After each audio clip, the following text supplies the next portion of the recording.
Welcome to Cruise News, your daily update on everything happening at sea. Visit cruisenews.io to see today's stories and sign up for email alerts. Welcome aboard, everyone. Today we're doing a deep dive into three really significant shifts shaking things up in the cruise world. First up, a major itinerary change over at Celebrity Cruises, driven purely by safety issues in the Caribbean. Yeah, that's a big one. Then we'll pivot to, well, let's call it operational friction. Norwegian Cruise Line has brought in some new fees and limits. And let's just say passengers aren't exactly thrilled. It's stirring up a lot of debate about value. Definitely hearing that. And finally, we'll look ahead. MSC Cruises is making a pretty aggressive move into the Alaska market. We're talking a major ship expansion and some pretty high-end upgrades. It really captures the moment, doesn't it? Balancing risk, managing costs, and chasing growth all at the same time. Exactly. Okay, let's get into it. First, that Celebrity Cruises decision regarding Labadee, Haiti. What's the latest? Right. So Celebrity has confirmed they're canceling all stops at Labadee for 11 specific itineraries. And this isn't just for a few months. We're talking right through 2025 and 2026. 11 itineraries. Wow, that's quite a chunk of sailings. Which ships are primarily affected by this? It's mainly hitting two of their newer, very popular ships, Yeah. the Celebrity Apex and the Celebrity Beyond. And Celebrity's been really clear this is about guest safety and, frankly, operational concerns given the instability in Haiti. And they're basing this on official guidance, right? The U.S. State Department advisory. Absolutely. The State Department has Haiti under a Level 4 Do Not Travel advisory. That's the highest level there is. And it's not old news. It was reissued just this past July 2025, highlighting that the situation is ongoing, maybe even getting worse. Yeah, those level 4 warnings, they don't issue them lightly. When you dig into why, it's pretty stark. They mention widespread violent crime, a really high risk of kidnapping, civil unrest, even reports of gunfire near the main airport in Port-au-Prince. Sailing into that area, even to a private resort nearby, starts to look very risky. It really does. And it's important for listeners to remember what Labadee actually is. It's not a standard Haitian port city. It's a private resort, completely fenced off, owned and operated by Royal Caribbean Group. It's supposed to be a bubble. A bubble that offered, what, nearly 30 different shore excursions, all exclusive to cruise guests? Exactly, 28 distinct options. But it seems the regional instability has just become too pervasive. Even that controlled environment isn't seen as immune anymore. That really speaks volumes, doesn't it? When a major corporation decides its own private secured location isn't safe enough for 2 whole years, the financial hit and the disruption to that private island perk must be significant. Oh, immense. But, safety and brand reputation have to come first in these situations. And it's not just Celebrity. Royal Caribbean International, which co-owns Labadee, they've also suspended their visits through April 2026. Ah, okay, so it's a coordinated move across the Royal Caribbean Group brands. Precisely. It shows a consistent assessment of the risk across the company.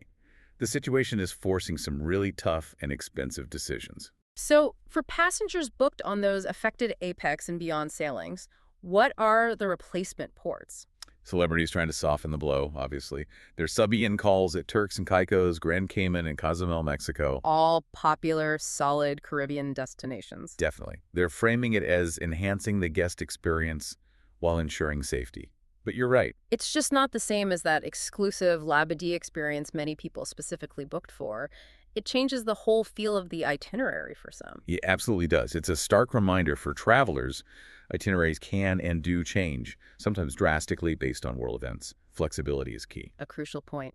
Okay, let's shift from safety changes to operational ones that are causing a different kind of stir. We need to talk about Norwegian Cruise Line. They've rolled out some policy adjustments around dining and drinks, and the feedback has been, well, loud. Yes, loud is a good word for it. Yeah. This is really hitting a nerve with many loyal NCL cruisers. It taps into that ongoing debate about value versus cost-cutting, or nickel and diming, as some passengers call it. So, what are the specific changes causing this friction? Let's start with room service. I heard there are new limits. That's right. Big changes there. Before, you basically paid the delivery fee and could order quite a bit. Yeah. Now, for breakfast, it's capped.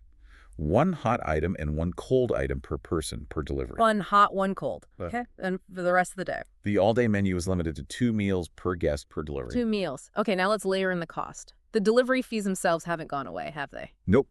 Still $4.95 for breakfast delivery, $9.95 for all-day delivery, plus that mandatory 20% gratuity on anything not complimentary. Right. So here's the rub, as I see it. If you want, say, an appetizer, a main course, and a dessert delivered from the all-day menu, that's 3 items. Correct. Which exceeds the new 2-meal limit per delivery. Meaning you'd have to place 2 separate room service orders to get those 3 items. That seems to be the implication, yes. Which means you'd pay the $9.95 delivery fee twice, plus the gratuities. Suddenly, that convenient room service meal could cost you almost $20 just in service charges.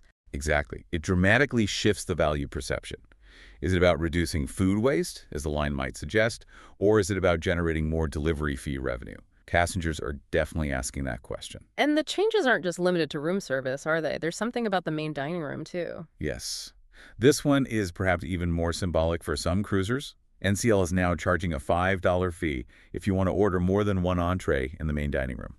Wow, okay. So appetizers and desserts are still unlimited? You can have as many as you like? That's the current understanding, yes. Appetizers and desserts remain unlimited without extra charge. But that second steak or alternate main course, that'll be $5. What's NCL's official reason for this one? They're citing a couple of things. Trying to reduce food waste, which is a valid concern on ships, and also improving kitchen efficiency and service times. I acknowledge food waste is a massive issue industry-wide, but a $5 charge feels like a very direct way to discourage ordering extras, or perhaps capitalize on those who still want to. It certainly introduces a friction point that wasn't there before. It chips away at that feeling of abundance or freedom that many associate with cruise dining. It really does. And there's a third change, too, affecting their private island, Great Stirrup Cay. Yes, this one impacts the beverage packages. Starting March 1st, 2026, so a bit of advance notice on this one. The standard onboard beverage packages, like the ones often included in their free at sea promotion, will no longer work on Great Stirrup Cay. Wait, really? So if you have the drinks package for your cruise, it just stops working when you get off the ship onto their own private island? That's the plan.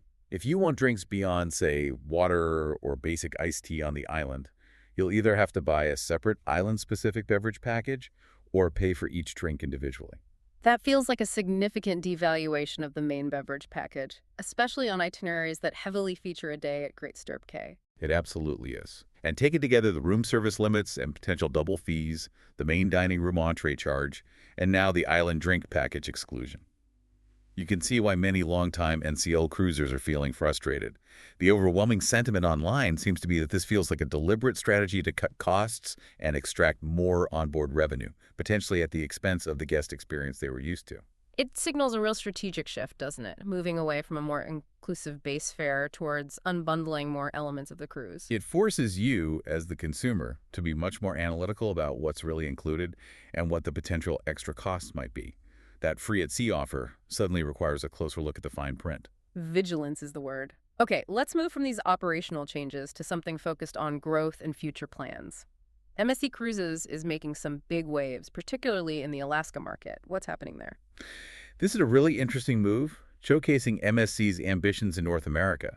They've announced that the MSC Poesia is coming back to Seattle for a second full Alaska season in 2027. Second season. So they're doubling down after its first season in 2026. Exactly. The 2026 season will be its debut there, and they've already committed to 2027, running sailings from April through September. That's a strong signal of confidence. MSC Poesia? That ship holds around, what, 2,500 passengers or so? It's a solid size for Alaska. Yeah, about 2,550 guests at double occupancy. And committing for 2 years straight shows they're serious about competing in what's a very popular and crowded market. What do the itineraries look like for 2027? Standard Alaska runs. Pretty much the classic Alaska experience. They're planning convenient Monday departures from Seattle each week, offering 7-night round trips. The key ports are all there. Ketchikan, Icy Strait Point, cruising Tracy Arm Fjord, Juneau, and a stop in Victoria, British Columbia. Makes sense. Hit the highlights. And Alaska remains a huge draw, doesn't it? Something like 2/3 of summer visitors arrive by ship. That's the stat, roughly 65%. So having a reliable, appealing product there is crucial if you want to be a major player in North America. But the really big news here isn't just the deployment. It's what they're doing to the MSC Poesia before it even starts its first Alaska season in 2026, right? A major refurb. Oh, absolutely. This is the key strategic element. The ship is getting a massive overhaul, and the headline edition is the MSC Yacht Club. Ah, the Yacht Club. MSC's exclusive ship-within-a-ship concept. That's a significant upgrade for the Poesia. Hugely significant. They're adding 63 luxury suites as part of this Yacht Club area. And that comes with all the usual Yacht Club perks: 24-hour butler service, dedicated concierge, private lounge, sun deck, pool, restaurant, the whole exclusive package. Putting the Yacht Club on a ship sailing Alaska, that's a direct challenge to the more premium lines operating there, isn't it? Without a doubt. You've got lines like Oceania, Viking, and the higher-end suite offerings on lines like Princess and Holland America dominating the luxury Alaska segment. By adding the Yacht Club, MSC is making a clear statement. They want a piece of that high-yield premium market in Alaska. It's not just about volume, it's about attracting a higher-spending clientele. Smart move. What other upgrades are part of this refurbishment to appeal to that North American audience? They're boosting the dining and bar options, too. A new Butcher's Cut Steakhouse, which is popular on their newer ships. A redesigned Kaido sushi bar. They're also adding an all-star sports bar and giving the MSC Aurea Spa and the fitness center a full makeover, including more space for things like yoga. So really enhancing the onboard amenities across the board alongside the Yacht Club edition. Exactly, making the ship itself a destination ready to compete. And for cruisers looking for an even bigger trip, there's a repositioning cruise involved too. Yes, a pretty cool opportunity. Before the 2027 Alaska season kicks off, MSC Poesia will sail an 18-night Panama Canal cruise. It departs Miami on April 8th, 2027, and sails all the way through the canal to Seattle. That's a fantastic itinerary for people who love longer voyages and canal transits. Definitely a bucket list type trip for many. And MSC is saying this whole Alaska push is based on demand. That's the official word. Lynn Torrent, the president of MSC Cruises North America, stated this expansion is a direct response to strong feedback and demand from both passengers and travel advisors. It underlines their growth plans for the region. Okay, so let's try and wrap this up. We've covered quite a bit of ground today, reflecting some major cross-currents in the industry. First, the paramount importance of safety, leading celebrity cruises to make a really costly decision to pull out of Labadee for 2 years, prioritizing reputation and guest well-being. Then we contrasted that with Norwegian Cruise Line's focus on, let's say, optimizing revenue and efficiency through new fees and restrictions on dining and drinks, which is causing considerable debate about value among their customer base. And finally, a look at aggressive future investment, with MSC Cruises pouring significant capital into refurbishing a ship and adding luxury features specifically to capture a bigger slice of the lucrative Alaska market. It really shows the different paths lines are taking, doesn't it? One absorbing costs for safety, another implementing fees possibly impacting loyalty, and a third investing heavily for premium growth. I think the big takeaway for you, the listener, is that the cruise landscape is becoming more fragmented, more varied. The strategies are diverging. You really need to think about what you value most in a cruise experience and which cruise line's current approach best aligns with that. That's perfectly put. Planning a cruise now requires more than just looking at dates and prices. You have to scrutinize the inclusions, be aware of potential extra costs, and understand that things like itineraries and onboard policies can change rapidly. That vigilance is absolutely essential today. Couldn't agree more. Stay informed, read the fine print, and be prepared for adjustments. Sound advice. That's all the time we have for this deep dive.